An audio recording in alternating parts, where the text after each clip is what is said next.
Exam fighter number 1 पर आप सभी का स्वागत है विद्यार्थियों। तो चलिए एक आध दिन तो डिले हुआ, लेकिन आज हम लोग दुर्खिम को खत्म कर रहे हैं। आज दुर्खिम का जो हम लोग टॉपिक पढ़ रहे थे दुर्खिम साहब के बारे में, आज ये टॉपिक खत्म हो जाएगा और नेक्स्ट बार हम लोग इसका एमसीक्यू करेंगे और नेक्स्ट टॉपिक भी पढ़ेंगे, दोनों करेंगे। तो चलिए हम लोग समझते हैं। आपका एग्जाम फाइटर नंबर 1 पे डेली क्लास चल ही रहा है, कभी कभी एक आध दिन तो गायब हो ही जाता है किसी किसी कारणवश, लेकिन हमको उस पर ध्यान नहीं देना है। क्लास आपका रेगुलर है और कोर्स हम लोग 2-3 महीना में 2 महीना में कंप्लीट कर लेंगे, इस टारगेट को लेकर के चल रहे हैं। और आप लोग भी रेगुलर जुड़े रहिए। तो आज ये टॉपिक को हम लोग खत्म करेंगे। शुरू तो बहुत पहले हुआ था लेकिन समय पर नहीं हो पाया, लेकिन इसे खत्म करने के बाद जो नेक्स्ट टॉपिक में इतना समय नहीं लगेगा। तो चलिए हम लोग देखते हैं एनोमी, विसंगति की अवधारणा है, ये क्या होता है, इनको बारे में डिटेल से समझेंगे। आज इस दुर्गम साहब का जो थ्योरी हम लोग पढ़ रहे थे सब समाप्त हो रहा है। तो देखिए यहाँ पे समझेंगे विसंगति की अवधारणा का उल्लेख जर्मन दर्शन शास्त्री हीगल, देखिए विसंगति की अवधारणा का उल्लेख जर्मन दर्शन शास्त्री हीगल की कृतियों में देखने को मिलता है। यानी जो एनोमी है उसका प्रयोग दुर्खिम साहब से पहले किया गया था, यानी हीगल के कृतियों में भी देखने को मिलता है। हम लोग तो अभी दुर्खिम साहब के बारे में पढ़ रहे हैं, लेकिन इनसे भी पहले ये शब्द का प्रयोग किसी ने किया था, यानी हीगल की कृतियों में देखने को मिलता है, हीगल साहब ने किए थे। पर उन्होंने एनोमी शब्द का नहीं, एलियाइन शब्द का प्रयोग लगभग उसी अर्थ में किया था। देखिए यहाँ पे इन्होंने एलियनाइजेशन शब्द का प्रयोग किया था, यानी एनोमी शब्द का नहीं प्रयोग किया था। यानी देखिए कहना दोनों एक ही चाहते हैं, लेकिन वर्ड को अलग यूज किए हैं। दुर्खिम एनोमी बोलते हैं, ये कुछ और बोलते हैं, वर्ड तो अलग अलग है, लेकिन कहने का जो तात्पर्य है और भाव है वो एक ही है, एक ही शब्द में कहना चाहते हैं। आज एनोमी शब्द का प्रयोग विभिन्न विद्वानों द्वारा किया जाता है। दुर्खिम ने सर्वप्रथम विसंगति की अवधारणा को अपनी कृति देखिए the division of labour in society, जो 1893 में आता है, एक काफी इनका फेमस पुस्तक भी रहा है।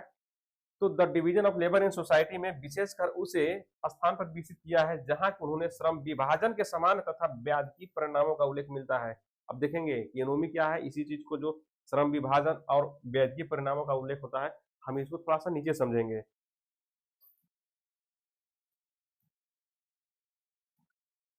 दुर्खिम के अनुसार देखिए, अकॉर्डिंग टू दुर्खिम, अब समझेंगे यहाँ से थोड़ा सा कि दुर्खिम साहब क्या कैसे कहते हैं।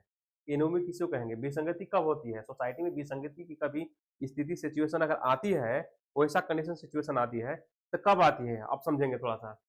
दुर्खिम के अनुसार विसंगति का कारण स्वयं समाज ही है। देखिए दुर्खिम साहब के जब हम लोग सोसाइटी पढ़ रहे थे तो उसका कारण उन्होंने स्वयं समाज को ही ठहराया था, और इसमें भी एनोमी में भी, यानी विसंगति का जो रीजन है, कार्य कारण है, उसका स्वयं समाज है।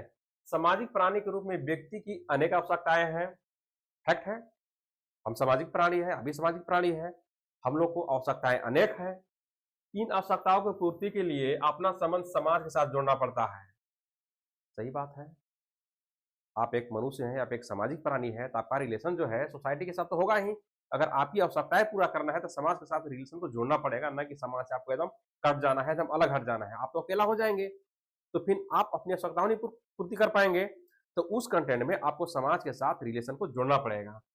और वह आशा भी करता है कि उनकी आवश्यकता की पूर्ति में समाज अन्य सदस्यों का सहयोग उसे करेंगे। यानी आप सोसाइटी का मेंबर है, समाज में रह रहे हैं, तो आप उम्मीद रखेंगे कि हमारे कुछ समस्या होगा, कोई इशू होगा, चाहे कुछ होगा, तो जो समाज के मेंबर्स हैं हमारी आवश्यकताओं की पूर्ति करेंगे, यानी हमको एक प्रकार से सपोर्ट करेंगे, वो सहयोग करेंगे।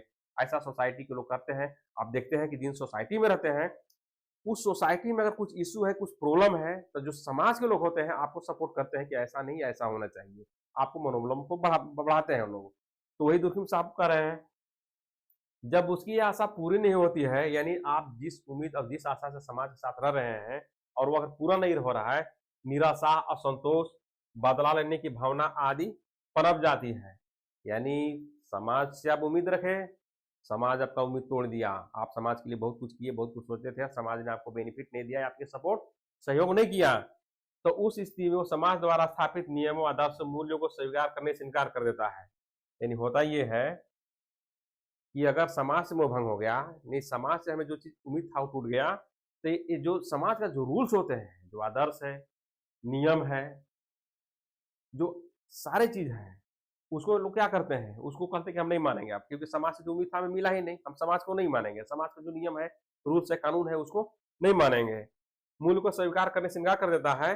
तो इस प्रकार व्यवहार करता है कि उसका व्यवहार विसंगति या नियमहीनता है, नियमहीनता का परिचायक होता है। यानी वह समाज के जो मानक चीजें हैं, जो नियम, जो रूल्स रेगुलेशन, वो जो सारे तोड़ देता है, तो उस कंडीशन और सिचुएशन में वही क्या है, विसंगति या नियमहीनता का ही परिचायक होता है। यानी वही नियमहीनता है, वही विसंगति है। आप जिस सोसाइटी में रहते हैं, जिस कल्चर में जहां रहते हैं, अगर उसको रूल्स को नहीं फॉलो कर रहे हैं, उसको नहीं मान रहे हैं, तो स्थिति क्या होगा, वही नियमहीनता है। यानी आप नियम को अवहेलना कर रहे हैं, नियम कानून को नहीं मान रहे हैं।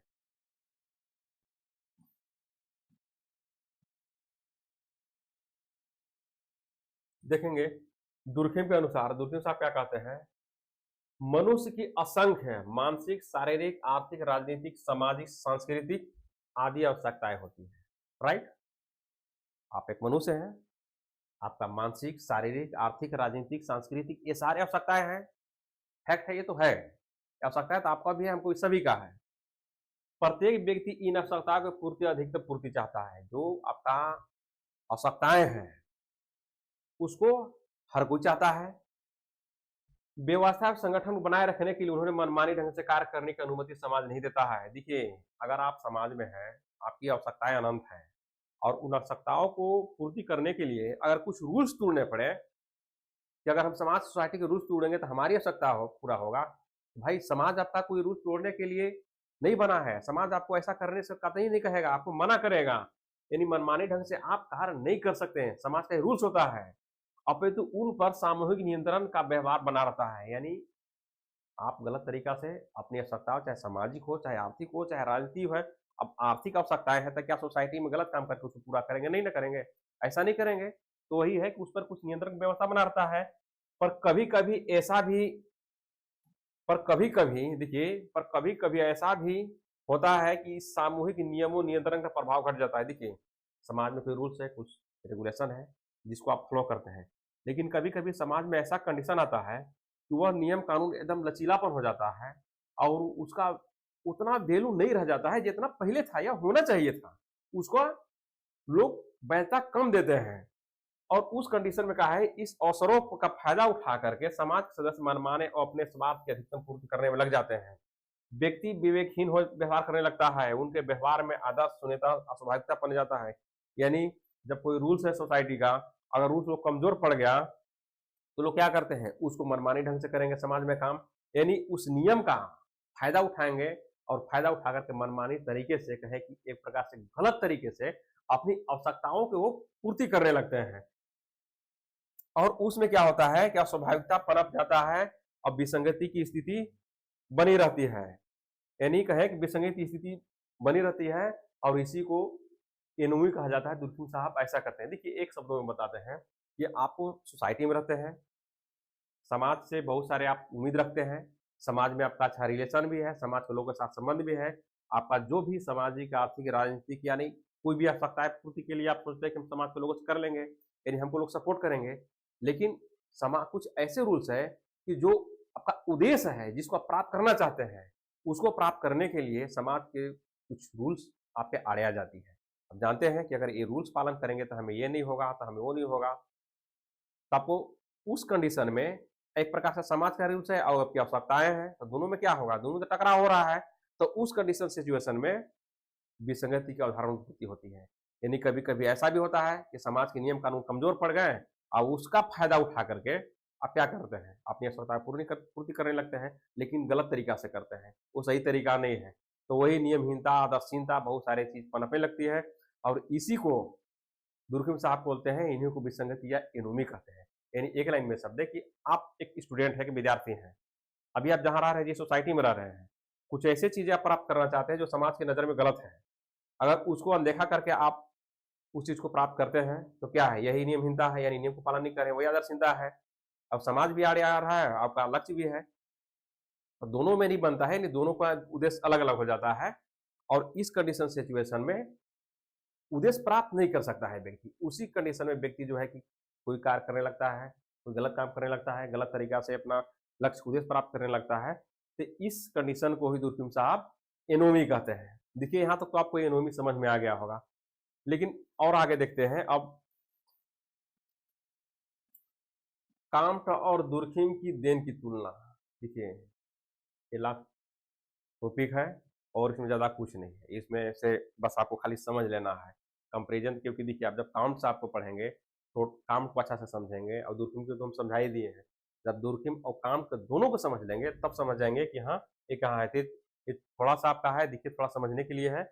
काउंट और दूरबीन की देन की तुलना देखिए, फ्रांस में समाजशास्त्र की नींव,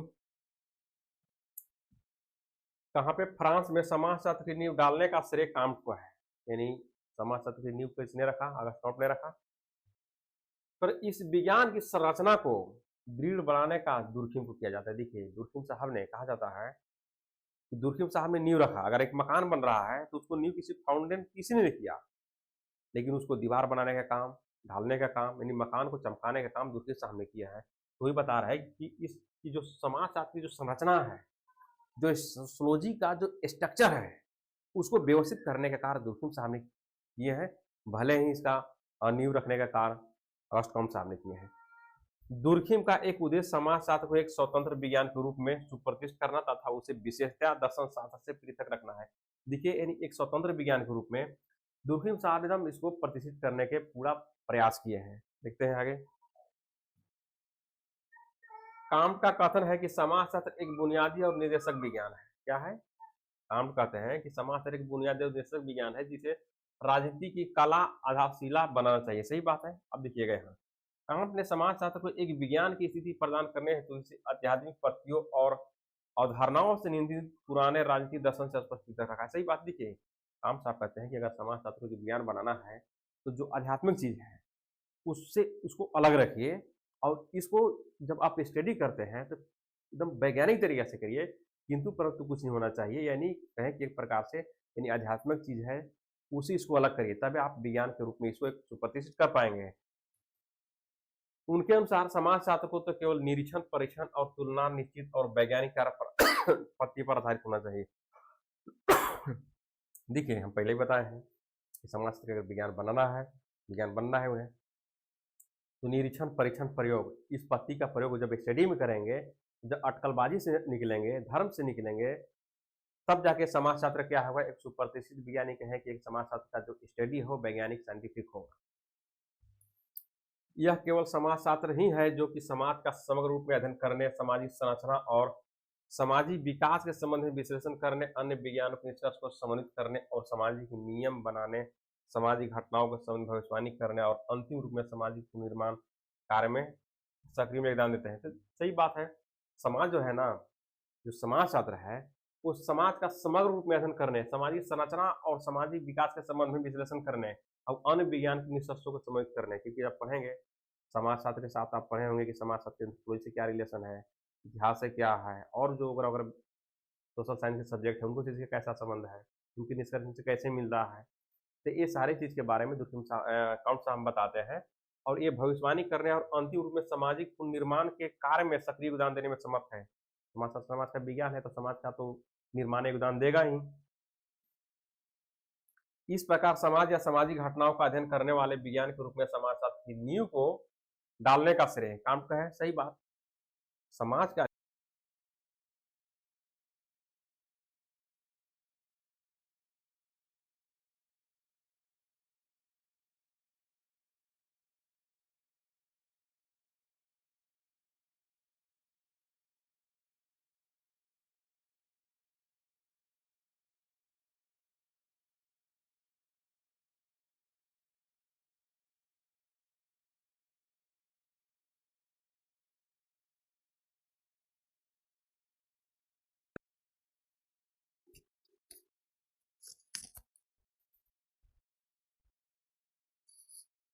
चलिए दोस्तों, माइक थोड़ा बंद हो गया था। एक प्रत्यक्षवादी श्रद्धा या विश्वास देखने को मिलता है जिसके कारण विज्ञान के रूप में समाजशास्त्र की संरचना को और भी सुदृढ़ बन सके। देखिए जो दुर्खिम साहब हैं, जो कौम साहब है, अगर दोनों के कंपेरिजन में स्टडी करेंगे तो दोनों देखिए विज्ञान की बात करते हैं। दोनों के समाजशास्त्र का जो अध्ययन है वैज्ञानिक आधारित पर होना चाहिए। समाजशास्त्र कैसे विज्ञान हो सकता है इस पर बात करते हैं। लेकिन दुर्खिम साहब क्या है ना कि बहुत सारे के स्टडी करते हैं, बहुत सारे बुक को देखते हैं और एक एक बिंदुओं पर, एक एक विचारों पर रखते हैं कि कैसे हम इसको समाजशास्त्र को समाज का विज्ञान बना सकते हैं। इस पर विशेष फोकस करते हैं। कौन साहब तो न्यूज जरूर रखे हैं, लेकिन इन्होंने एक-एक बिंदुओं पर बहुत सारी चीज़ों की स्टडी करके, बहुत सारे सामग्री को अध्ययन करने के बाद अनेक तर्क देते हैं, अनेक तथ्य देते हैं। इसलिए कहा जाता है कि जो दुर्खिम साहब है ना, तो वो जो समाजशास्त्र है उसके स्ट्रक्चर को उन्होंने दिया है। एक समाजशास्त्र को विस्तृत रूप प्रदान करने का श्रेय दुर्खिम साहब को जाता है। यानी कहें कि नींव तो ज़रूर हम साहब रखे हैं, लेकिन दुर्खिम साहब उनसे 2 कड़ी आगे निकल जाते हैं और समाजशास्त्र को डेवलपमेंट करने में, उसको सुप्रतिष्ठित करने में, उसको एक लोकप्रिय बनाने में दुर्खिम साहब का काफ़ी।